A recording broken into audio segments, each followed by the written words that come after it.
नमस्कार दोस्तों, स्वागत है आपका हमारे चैनल पर। आज इस वीडियो से हम ये समझने की कोशिश करेंगे कि ब्रिटिशर्स ने मुगल रूल को कैसे ख़त्म किया। अफगान, राजपूत, मराठा जैसे बड़े बड़े साम्राज्य जो नहीं कर पाए, वो ब्रिटिशर्स ने कैसे कर दिखाया। इस बात को समझने के लिए हमें 17th और 18th सेंचुरी के दौर में जाना पड़ेगा। तभी हमें पता चलेगा कि उस वक्त देश की क्या हालत थी और ब्रिटिशर्स ने किस चीज़ का फ़ायदा उठाया। तो चलिए दोस्तों, शुरू करते हैं।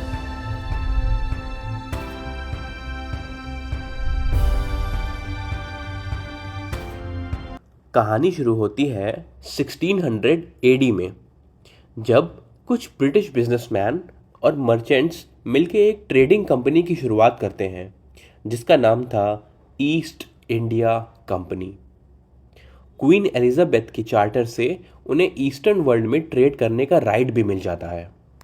इसके बाद ईस्ट इंडिया कंपनी के कैप्टन हॉकिंस और Thomas Roe Mughal emperor Jahangir के पास आते हैं।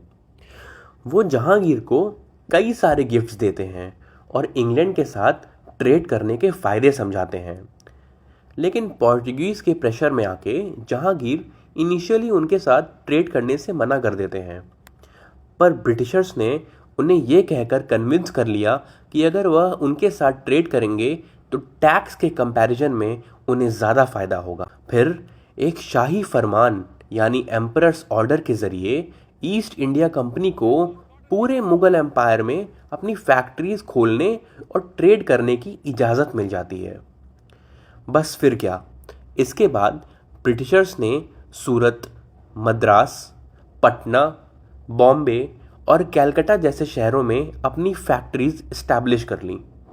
धीरे धीरे उनके लॉज अच्छे थे और उनके कॉन्ट्रैक्ट्स भी बहुत अच्छे थे, जिसकी वजह से उनका काम और प्रोडक्टिविटी काफ़ी अच्छा था। इसी वजह से आसपास के शहरों के एरियाज डेवलप होने लगे और लोग तरक्की करने लगे और दूर दूर के ट्रेडर्स और मर्चेंट्स इन सिटीज़ की तरफ अट्रैक्ट होने लगे। जब इतनी ज़्यादा अटेंशन मिली तो ब्रिटिशर्स की एम्बिशन काफ़ी बढ़ने लगी। पहले उनका मकसद सिर्फ ट्रेड करना था, लेकिन अब उन्होंने सोचा कि अगर पॉलिटिकल पावर भी मिल जाए तो ट्रेड और भी प्रॉफिटेबल हो जाएगा और उन्हें कोई भी रोक टोक नहीं होगी। इसी लालच में ईस्ट इंडिया कंपनी ने 1686 में औरंगज़ेब के खिलाफ जंग छेड़ दी, पर क्योंकि औरंगज़ेब की सेना काफ़ी बड़ी थी, वह उनके सामने टिक नहीं पाए और ब्रिटिशर्स बुरी तरह हार गए। इस डिफीट से ब्रिटिशर्स को समझ आ गया कि मुगल एम्पायर जैसे बड़े पावर को डायरेक्टली हराना मुश्किल है और उन्होंने डिवाइड एंड रूल की पॉलिसी लगानी शुरू कर दी। तो सबसे पहले ब्रिटिशर्स औरंगज़ेब के सामने हाथ जोड़कर माफ़ी मांगते हैं। औरंगज़ेब भी समझदार था, उसने देखा था कि इनकी फैक्ट्रीज से फ़ायदा हो रहा है, इसलिए उसने कंपनी पर 15,000 रुपये का जुर्माना लगाया और वापस से उन्हें ट्रेड करने की परमिशन दे दी। दोस्तों, ये वो लाइफलाइन थी जो आगे चलकर ईस्ट इंडिया कंपनी के लिए गेम चेंजर बनने वाली थी। और आखिरकार 1707 में औरंगज़ेब की मृत्यु हो गई और मुग़ल एम्पायर में सक्सेशन को लेके कॉन्फ्लिक्ट छिड़ गए। कमज़ोर मुग़ल रूलर्स एक के बाद एक गद्दी संभालते हैं, जिससे मुग़ल एम्पायर डिक्लाइन होने लगता है और इसका सीधा फ़ायदा ब्रिटिशर्स को होता है। कमज़ोर शासकों की वजह से मुग़ल एम्पायर कॉन्स्पिरेसी और पावर स्ट्रगल का हब बन जाता है। इसी बीच 1717 एडी में एम्परर फारूक सियार ब्रिटिशर्स को एक शाही फरमान देते हैं। इसमें एक एनुअल फीस के बदले उन्हें टैक्स फ्री ट्रेड करने की परमिशन मिलती है पूरे इंडिया में। ब्रिटिशर्स अपने गुड्स पर दस्तक यानी टैक्स फ्री परमिट लगा सकते थे, जिसका लोकल रूलर्स कोई फ़ायदा नहीं उठा सकते। लेकिन ब्रिटिशर्स ने इस सिस्टम का मिसयूज़ करना स्टार्ट कर दिया। इसी वजह से बंगाल के नवाब ने उन्हें रोकने की कोशिश की और बंगाल में फैक्ट्रीज को भी फोर्टिफाई करने से मना कर दिया। इसी दौरान 1739 एडी में पर्शिया के रूलर नादिर शाह ने भारत पर अटैक कर दिया। उस वक्त के मुगल एम्परर मोहम्मद शाह इस इन्वेजन के लिए बिल्कुल भी रेडी नहीं थे। मुगल एम्पायर पहले से ही कमज़ोर हो चुका था और नादिर शाह आसानी से दिल्ली पहुंच गया। उसने 70 करोड़ की लूट, कोहिनूर डायमंड और पीकॉक थ्रोन लेकर पर्शिया चला गया। इस लूट ने मुगल एम्पायर को बहुत बड़ा नुकसान दिया और ये सब देख के डेक्कन में मराठास और बंगाल में ब्रिटिशर्स का कॉन्फिडेंस बढ़ गया। लेकिन दोस्तों, दोनों को ये पता था कि मुगल एम्पायर को डायरेक्ट हटाना गलत होगा, क्योंकि वो पॉलिटिकल यूनिटी का सिंबल थे, चाहे उनकी पावर कम हो चुकी थी। तो सबसे पहले ब्रिटिशर्स ने बंगाल के नवाब को हटाने का प्लान बनाया, पर वो अभी भी इतने स्ट्रांग नहीं थे कि सिराजुद्दौला को सीधा चैलेंज कर सकें। इसीलिए उन्होंने डिवाइड एंड रूल की पॉलिसी यूज़ की। उन्होंने बंगाल के सेनापति मीर जफ़ार को और एक बड़े बिजनेसमैन जगत सेठ को अपने तरफ शामिल किया। फिर 1757 में बैटल ऑफ प्लासी में सिराजुद्दौला को हराकर ब्रिटिशर्स ने बंगाल पे कब्जा किया। उधर 1759 में मराठास मुगल एम्परर शाह आलम II के साथ मिलकर उन्हें प्रोटेक्शन ऑफर करते हैं। अब मुगल एम्पायर की प्रॉब्लम्स मराठास की प्रॉब्लम बन चुकी थी। नादिर शाह के मरने के बाद उसका जनरल अहमद शाह अब्दाली फिर से दिल्ली पर रेड करने वाला था और 1761 में थर्ड बैटल ऑफ पानीपत में मराठा आर्मी उससे लड़ती है और बुरी तरह से हार जाती है। यहाँ एक इम्पॉर्टेंट पॉइंट ये था कि अब्दाली इतना स्ट्रांग नहीं था कि वॉर के बाद दिल्ली पर कब्जा कर सके और मराठास ऑलरेडी हार चुके थे। इस वजह से एक पॉलिटिकल वैक्यूम क्रिएट हो जाता है। ब्रिटिशर्स ने इसी पॉलिटिकल वैक्यूम का फ़ायदा उठाया।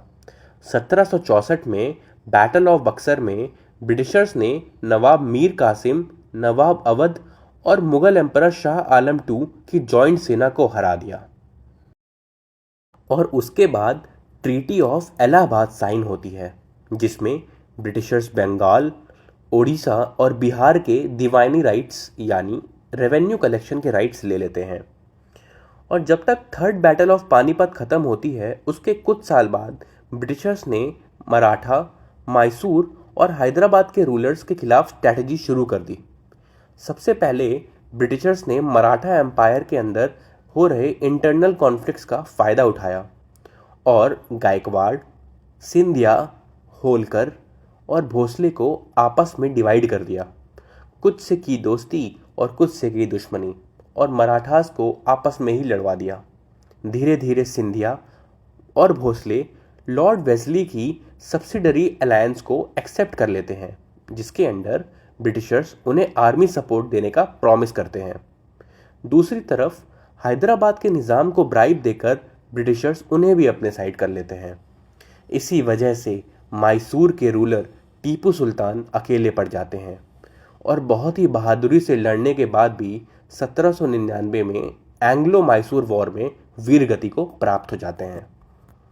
दोस्तों, ये तो हुई बैटल्स और रूलर्स की बात, लेकिन ब्रिटिशर्स ने सोशियो इकोनॉमिक टैक्टिक से भी अपने आप को स्ट्रॉन्ग किया। किसी भी समय का रूलर हो, चाहे मुगल हो या नवाब, उनका मेजर रेवेन्यू सोर्स होता था गरीब हेल्पलेस फार्मर्स। पर ब्रिटिशर्स ने बेटर लैंड रेवेन्यू सिस्टम और रूल ऑफ लॉ की मदद से इंडियन पॉपुलेशन की लॉयल्टी जीत ली। जैसे 1793 के नए लैंड रेवेन्यू सिस्टम में कुछ ज़मींदार वॉरेन हेस्टिंग्स के खास बन गए, क्योंकि उस सिस्टम से उनका काफ़ी फ़ायदा हो रहा था। ऐसी ही छोटी छोटी पॉलिसीज़ के ज़रिए ब्रिटिशर्स मुगल एम्पायर का एग्जिस्टिंग सिस्टम डिस्प्लेस कर देते हैं। सिर्फ इतना ही नहीं, ब्रिटिशर्स एजुकेशनल रिफॉर्म भी लेके आए, जिसके इम्पैक्ट में राजा राम मोहन रॉय और ईश्वर चंद्र विद्यासागर जैसे लोग भी उनके सपोर्टर बन गए। और जब 1857 का रिवॉल्ट होता है, तब तक कुछ अपर कास्ट ज़मींदार ब्रिटिश आर्मी में कुछ इंडियन सोल्जर्स और Indian urban elites British rule के बुलवर्क्स बन जाते हैं। इसी वजह से ब्रिटिशर्स ने 1857 के बाद मुगल डायनेस्टी को ऑफिशियली ख़त्म कर दिया। Last Mughal emperor Bahadur Shah Zafar second को बंदी बनाकर रंगून भेज दिया गया और मेजर विलियम हडसन दिल्ली के अंतिम मुगल शहजादों को खूनी दरवाजे पर बड़ी ही निर्दयता से मार डालते हैं। तो दोस्तों अभी तक जो हुआ उसको समराइज करते हैं। अगर देखा जाए तो मुगल्स अपनी वीक लीडरशिप और आउटडेटेड सिस्टम की वजह से 19वीं सेंचुरी तक इर्रेलेवेंट हो गए थे, पर ब्रिटिशर्स ने उन्हें 1857 तक पपेट की तरह इस्तेमाल किया।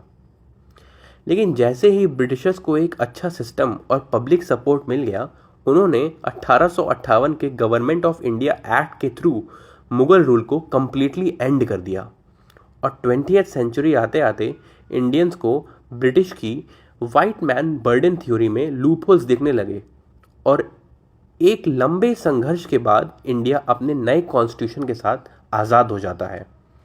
तो दोस्तों ये थी कहानी ब्रिटिशर्स के द्वारा मुगल को डिस्प्लेस करके इंडिया में कॉलोनियल रूल इस्टेब्लिश करने की। अगर आपने आज कुछ नया सीखा हो तो हमारे चैनल के साथ जुड़िए, हमें सब्सक्राइब कीजिए और इस वीडियो को दूसरों तक पहुंचाइए। धन्यवाद।